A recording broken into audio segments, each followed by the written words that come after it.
Warahmatullahi wabarakatuh. Waalaikumsalam warahmatullahi wabarakatuh. Kami dari kelompok 5 ingin mempresentasikan hasil kerja kelompok kami yang berjudul dengan perkembangbiakan yang dibacakan oleh Siti Firman. Assalamualaikum warahmatullahi wabarakatuh. Waalaikumsalam warahmatullahi wabarakatuh. Di sini saya akan membacakan perkembangbiakan, pengertian untuk perkembangbiakan. Perkembangbiak adalah bertambah banyak. Masuk. Cara hewan berkembang biak dengan cara generatif akan biasa disebut dengan reproduksi seksual terjadi ketika sperma bertemu dengan sel telur. Dalam perkembangbiakan generatif ini dibagi menjadi 3, yaitu penipar, pipipar, dan homopipar. Kedua, cara tumbuhan berkembang biak dilakukan dengan 2 cara, yaitu generatif dan vegetatif. Yang pertama, vegetatif yaitu proses yang dilakukan secara tidak kawin atau aseksual. Kedua, generatif terjadi ketika serbuk sari jatuh ke kepala putik. Tujuan perkembangbiakan makhluk hidup adalah untuk mempertahankan jenisnya agar tidak punah. Sekian dari kami. Jika ada teman-teman yang mau bertanya. Assalamualaikum warahmatullahi wabarakatuh. Waalaikumsalam warahmatullahi wabarakatuh. Perkenalkan, nama saya Siti Nasari, saya dari kelompok 3. Saya ingin bertanya kepada kelompok 5. Virus merupakan makhluk hidup. Bagaimana cara berkembang biaknya? Apakah dia secara seksual atau secara non seksual? Sekian dari saya. Assalamualaikum warahmatullahi wabarakatuh.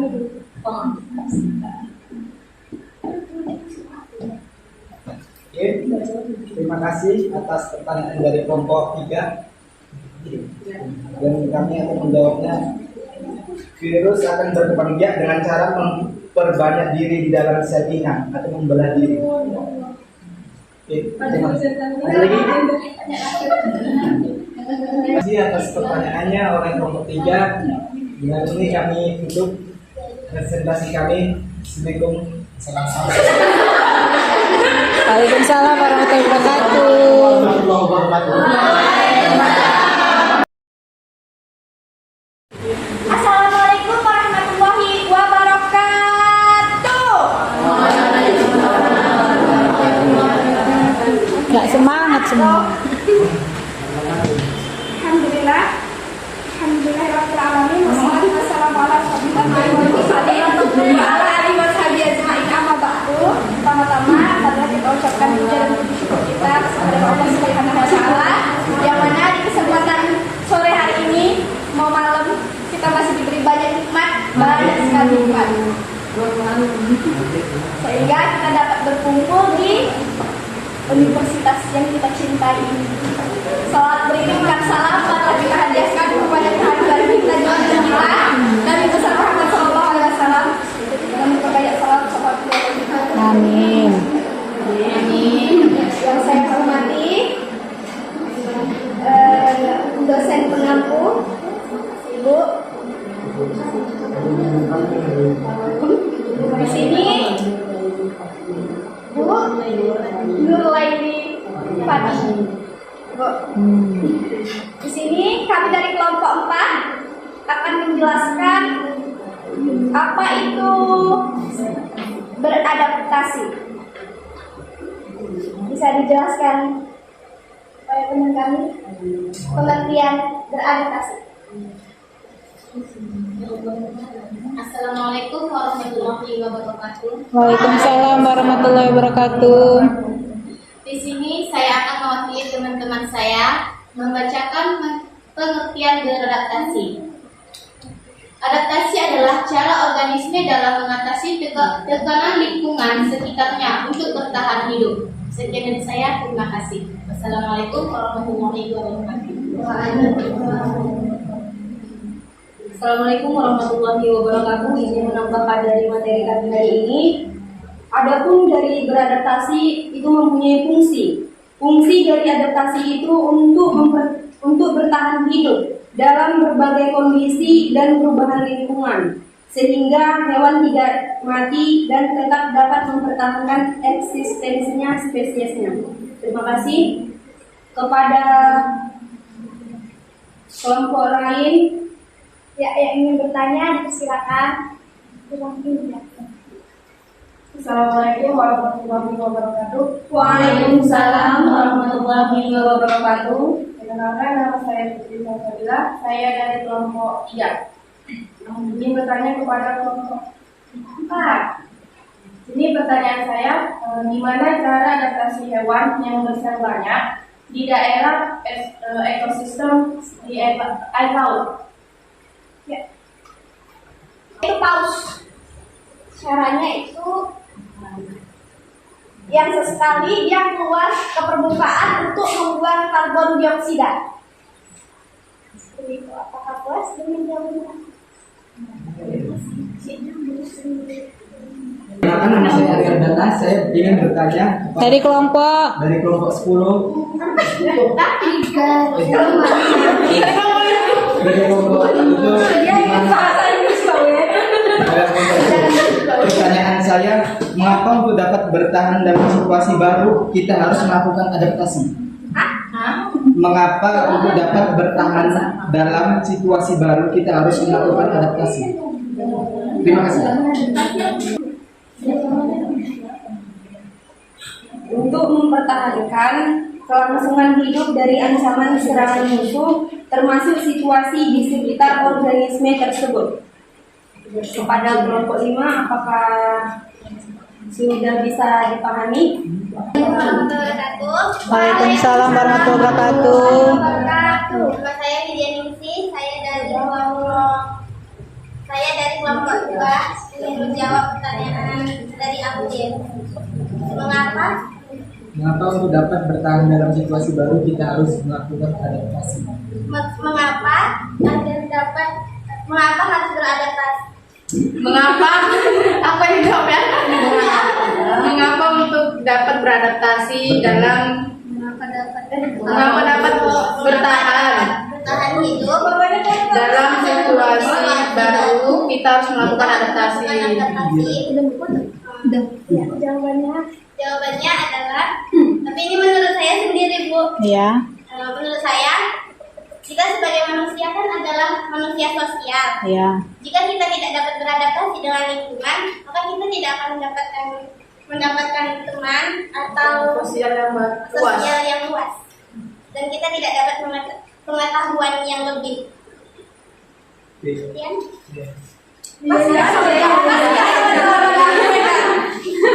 Enggak, ini pasti dapat mengetahui bahwa tujuan adaptasi adalah untuk mempertahankan kelangsungan hidup dari ancaman serangan musuh, termasuk situasi di sekitar organisme tersebut. Bukan juga? Enggak, berarti itu beda. Kan jawab pertanyaannya. Ada yang bisa jawab? Tunggu bentar. Pertanyaannya begini. Sekian yang dapat kami sampaikan, lebih dan kurangnya kami mohon maaf. Ya, maaf. Assalamualaikum warahmatullahi wabarakatuh. Waalaikumsalam warahmatullahi wabarakatuh. Beri tepuk tangan. Assalamualaikum warahmatullahi wabarakatuh. Perkenalkan, nama saya Siti Lesari. Saya dari kelompok 3 akan mempresentasikan hasil penelitian kami. Diskusi. Diskusi. Keren loh, Bu, gitu kan. Kalau penelitian harus ada sampelnya. Di sini ada teman saya bernama Diana Yuliza Pratiwi sebagai pemateri dan ada juga Putri Salsabila sebagai pemateri serta notulen. Baiklah, kepada Diana Yuliza Pratiwi, waktu dan tempat saya persilahkan. Ya, orang. Materi kami adalah bergerak. Bergerak yang dimaksud pada ciri-ciri tumbuhan adalah bukan berarti berpindah-pindah tempat atau melakukan mobilitas. Hewan dan manusia memiliki sistem gerak, seperti otot, sendi, dan tulang yang bisa digunakan untuk bergerak. Hewan dan manusia menggunakannya untuk bergerak seperti berjalan dan berlari. Berbeda dengan tumbuhan. Tumbuhan bergerak atas reaksi terhadap lingkungan. Gerak yang terjadi pada tumbuhan pun hanya terjadi pada beberapa bagiannya saja, yaitu terbatas. Contohnya seperti gerak pada bunga dari kuncup menjadi mekar ketika tumbuhan bergerak mencari air atau sinar matahari. Ada beberapa jenis gerak pada tumbuhan, yaitu gerak taksis, gerak nasti, dan gerak tropisme. Gerakan-gerakan tersebut terjadi karena adanya reaksi hormone pada tumbuhan. Contohnya seperti hormon auksin. Jenis-jenis gerak pada tumbuhan dan hewan. Gerak pada hewan: berenang, terbang, berjalan. Tapi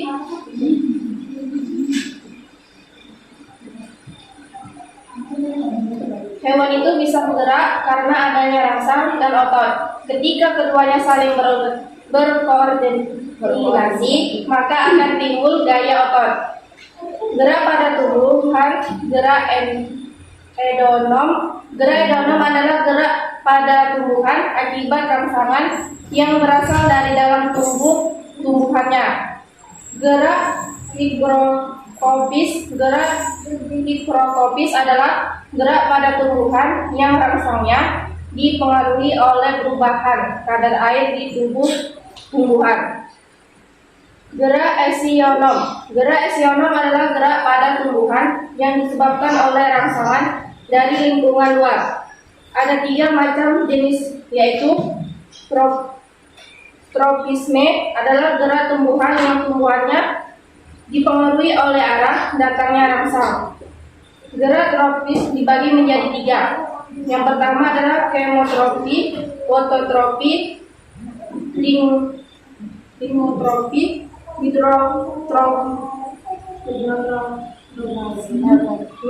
biotropi. Taksis adalah gerak berpindah tempat dari bagian tertentu tumbuhan yang dipengaruhi oleh arah datangnya rangsangan. Nasti adalah gerak tumbuhan karena perubahan tekanan Durkheim, yaitu tekanan yang mendorong membran sel terhadap dinding sel. Terima kasih kepada Putri Salsabila telah menyampaikan hasil diskusinya. Di sini saya akan membuka sesi tanya jawab kepada kelompok lain. Kami persilahkan.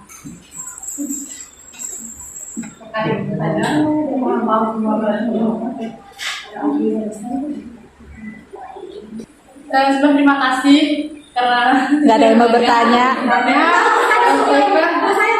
Oh ya, ada mau nanya. Assalamualaikum warahmatullahi wabarakatuh. Waalaikumsalam warahmatullahi wabarakatuh. Saya dari kelompok 4, dari kelompok 3. Putri Malu termasuk ke dalam gerak tumbuhan yang mana?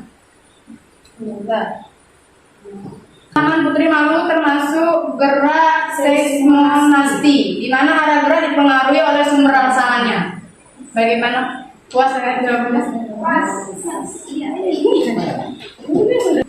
Oke, baiklah. Terima kasih kepada para audien telah mendengarkan hasil diskusi kami. Dan saya akhiri dengan dan lebih dan kurangnya saya mohon maaf. Dan kami akhiri dengan wabillahi taufiq wal hidayah. Wassalamualaikum warahmatullahi wabarakatuh. Waalaikumsalam warahmatullahi wabarakatuh. Beri tepuk tangan yang meriah.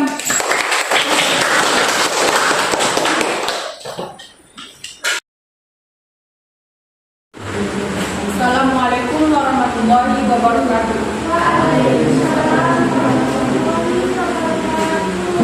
Kami berdiri di sini ingin menjelaskan tentang ciri-ciri makhluk hidup mengeluarkan zat sisa atau disebut ekstremis. Artinya adalah mengeluarkan seluruh sisa pembakaran atau pemprosesan metabolisme dalam tubuh yang tidak diperlukan lagi. Pembuangan zat sisa dari tubuh manusia dan hewan akan mengeluarkan zat sisa berupa CO2 dari proses respirasi. Sementara itu, tumbuhan akan mengeluarkan zat sisa berupa CO2 dari proses respirasi fotosintesis. Sampai di sini adakah kawan-kawan yang ingin bertanya? Pengeluaran zat yang masih dibutuhkan oleh tubuh dari sel atau jaringan kelenjar, misalnya enzim dan hormon. Ekresi merupakan pengeluaran zat sisa metabolisme yang tidak dibutuhkan lagi oleh tubuh, misalnya urin, keringat, dan karbon dioksida. Oke. Baiklah, karena teman-teman gak ada pertanyaan, kami sampai di sini. Kami tutup. Assalamualaikum warahmatullahi wabarakatuh. Baiklah, berdirinya kami berdua di sini hanya untuk menyampaikan makalah kami yang berjudul makan dan minum. Makan dan minum. Pada teman saya persilakan. Makan dan minum. Semua jenis makhluk hidup membutuhkan makanan dan air untuk bertahan hidup. Contohnya hewan memakan makanan dari orang. Yang kedua, manusia makan, ada yang diolah dan ada yang langsung dimakan. Yang ketiga, tumbuhan makan dari lingkungan berupa unsur-unsur dan mineral yang harus diproses dengan fotosintesis.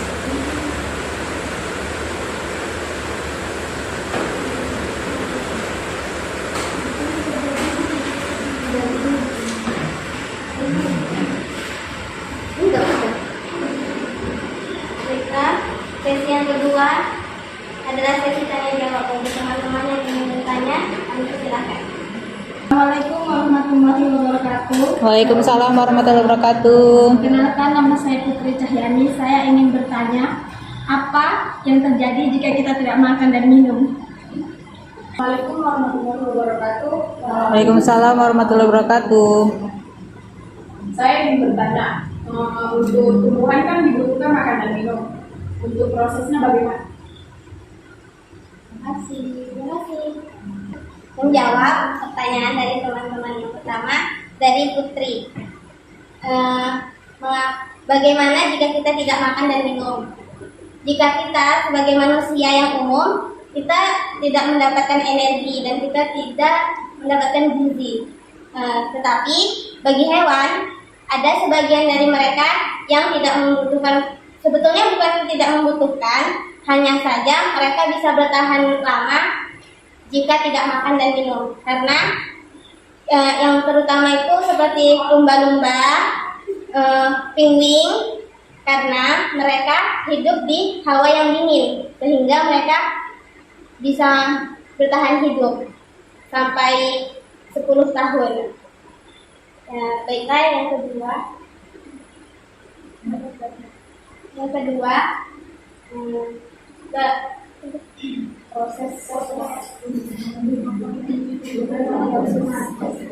Proses makan dan minum pada tumbuhan, jawabannya adalah dari proses fotosintesis.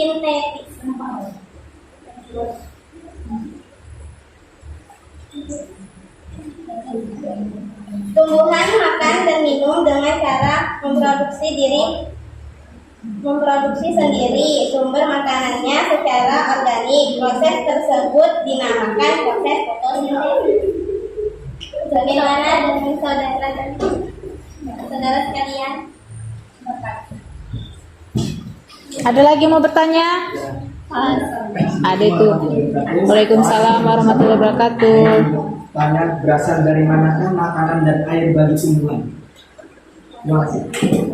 Gas karbon dioksida dari udara, air, dan tanah diubah menjadi glukosa. Glukosa adalah senyawa organik dan berbentuk karbohidrat. Bagaimana, Ari? Terima kasih. Sekian dari kami berdua. Kami akhiri. Assalamualaikum warahmatullahi wabarakatuh. Waalaikumsalam warahmatullahi wabarakatuh. Assalamualaikum warahmatullahi wabarakatuh. Waalaikumsalam warahmatullahi wabarakatuh. Saya Sartini dan teman saya Putri Cahyani. Di sini kami akan menjelaskan tentang pengertian makhluk hidup tentang pernapasan yang akan dijelaskan oleh teman saya Putri. Assalamualaikum warahmatullahi wabarakatuh. Waalaikumsalam warahmatullahi wabarakatuh. Saya akan menjelaskan bagaimana cara makhluk hidup bernafas. Bernafas adalah sebuah proses menghirup oksigen dan mengeluarkan karbon dioksida. Pernapasan adalah sebuah pertukaran gas dalam tubuh dan digunakan untuk menghasilkan energi. Ada pula tujuan bernapas adalah untuk memenuhi kebutuhan kadar oksigen yang diperlukan oleh tubuh. Oksigen tersebut dapat digunakan di setiap sel dalam tubuh manusia untuk melakukan proses metabolisme sehingga karbon dioksida dan air harus dikeluarkan. Terima kasih. Terima kasih untuk teman-teman sudah menjelaskan. Apakah teman-teman ingin bertanya? Silakan. Assalamualaikum warahmatullahi wabarakatuh. Waalaikumsalam warahmatullahi wabarakatuh. Saya dari kelompok 3 ingin bertanya, apa zat yang keluar saat kita menghembuskan napas? Apa? Zat yang keluar saat kita menghembuskan napas. Gas bukan jet. Ya, gas.